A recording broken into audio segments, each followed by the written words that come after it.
Quest presents an unabridged recording of Made to be Broken by Robert White, narrated by Nicholas Camm. 1. Jomtien Beach, Pattaya, Thailand. The rain was torrential. It pounded the road and clattered the thin tin roofs of the bars, soaking everything and everyone. He walked steadily in the deluge, his clothes sticking to his skin, accentuating his tall, muscular frame. He didn't bow his head or even squint his eyes. He enjoyed the rain. Some days it was the only way he ever felt clean. He dipped his head under the corrugated roof of the Cha Cha Saloon, the rain and the early hour ensuring he found his usual place at the bar. A place to stand, then lean, and sometimes even fall. Resting his elbows onto the tired timber plinth, he nodded at the attractive Thai waitress.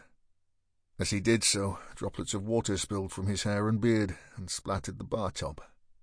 He examined them for a moment before wiping them away with his hand. It had been almost a year since he'd visited a barber, almost a year since the funeral, almost a year drunk. The bar girl slid an empty glass over to him. 1 cube of ice, just the way he liked it. Then came the bottle of Mekong.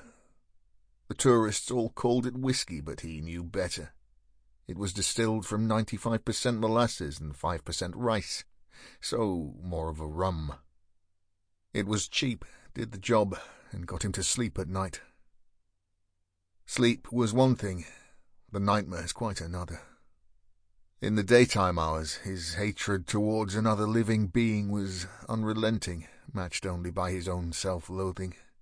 Yet in the small hours, it was his dreams that tore him apart. For years he'd endured nightmares featuring a different participant. Now he had another visitor, starring in yet another horrific tableau, his tortured mind forcing him to relive each shocking moment before a sharp intake of unwanted, cruel breath wrenched him, sweating and breathless, into consciousness and the reality of his empty existence.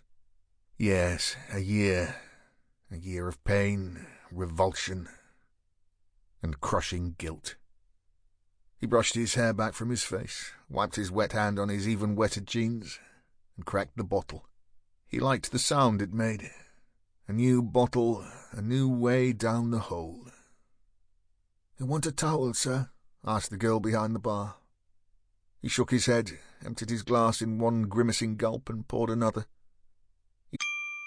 Sample complete. Ready to continue?